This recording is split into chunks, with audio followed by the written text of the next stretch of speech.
Olá pessoal, aqui é a Jéssica Pestana, eu sou formada em Engenharia Cartográfica, tenho mestrado em Ciências Cartográficas com foco em fotogrametria e sou a nova integrante do time Dronenge. Eu trabalho no setor comercial e hoje vou participar com vocês do quadro Dronenge Responde número 8.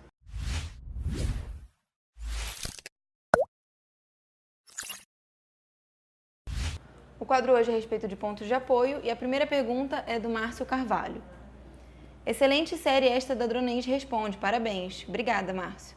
Uma dúvida, explicar melhor pontos de apoio e pontos de verificação. A diferença básica entre eles, Márcio, é a finalidade de cada um, ou seja, como eles vão ser utilizados dentro do seu trabalho. Os pontos de apoio ou pontos de controle, como o próprio nome já diz, eles servem para apoiar o projeto, ou seja, para servir de base. Como esses pontos são levantados com uma acurácia muito maior que a do mapeamento aéreo, o que você faz na prática é orientar as suas imagens em relação a eles. Quando você mede e identifica esses pontos nas imagens aéreas, você está afirmando que aquele ponto na imagem tem aquela posição que você coletou em campo com um GPS de alta precisão. Por exemplo, se aqui é o terreno e a gente tem aqui 2 pontos de apoio coletados com uma acurácia centimétrica.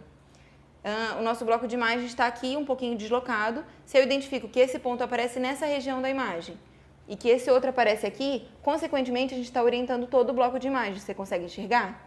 Por isso, a distribuição desses pontos é tão importante. Já os pontos de verificação, eles têm a finalidade de verificar a qualidade alcançada naquele trabalho. Eles são coletados da mesma forma que os pontos de apoio e, por isso, também são determinados com alta acurácia.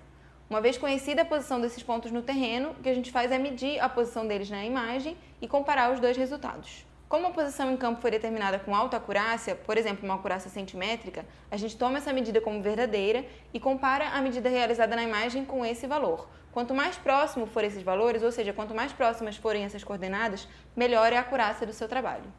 Eu espero que tenha ficado claro a diferença entre pontos de apoio e pontos de verificação, mas qualquer dúvida, comenta aqui embaixo no vídeo que a gente vai tentar te ajudar. Vamos então para a próxima pergunta. A pergunta é da KA Ambiental. Boa tarde, gostaria de saber se existe uma forma de calcular a quantidade mínima necessária de pontos de controle para o mapeamento aéreo. Existe algo como X pontos de controle por hectare para se ter uma precisão comercialmente satisfatória? A quantidade de pontos de apoio vai sim variar com o tamanho das áreas, mas esse não é o único fator que influencia. Um dos principais fatores é o relevo da região. Se você está trabalhando com uma área plana e pequena, alguns pontos na borda da área a ser mapeada e alguns no centro já são suficientes. No entanto, se a área é muito irregular, é importante que você utilize uma quantidade maior de pontos de apoio e que eles estejam distribuídos por toda a área a ser levantada. Só assim vai ser possível garantir a acurácia do seu trabalho. Não existe então uma fórmula para calcular a quantidade necessária de pontos de apoio. O ideal é analisar caso a caso e sempre conhecer a área antes. O Google Earth é uma excelente ferramenta para esse tipo de planejamento, ele é muito utilizado, mas em alguns casos mais críticos pode ser necessário uma visita a campo.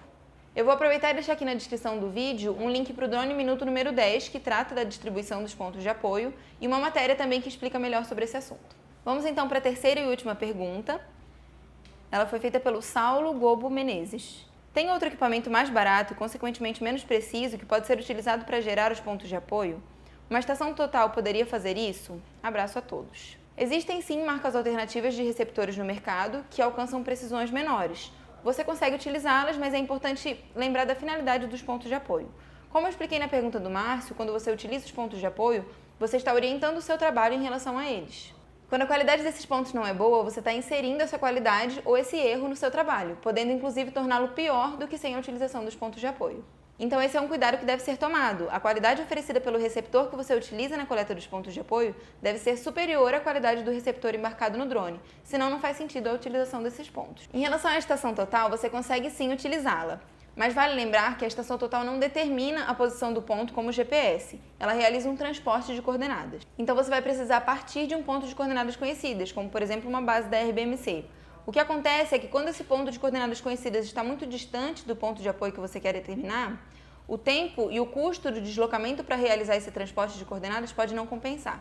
Além disso, esse processo de coordenadas ele vai acumulando erros. Quando a distância entre esses pontos é muito grande, o erro acumulado pode ser tanto que torna inviável a utilização daquele ponto como apoio para o seu trabalho. Bom, esse foi então o meu primeiro Dronenge Responde. Eu espero que eu tenha sido clara, que eu tenha conseguido responder as dúvidas de vocês, mas qualquer coisa deixe um comentário aqui no vídeo que a gente vai tentar ajudar. Eu vou deixar alguns materiais aqui na descrição, como eu comentei, a respeito desse assunto, e para receber mais materiais exclusivos, acompanhe as nossas páginas no Facebook, no Instagram e também o nosso canal aqui no YouTube. Até mais!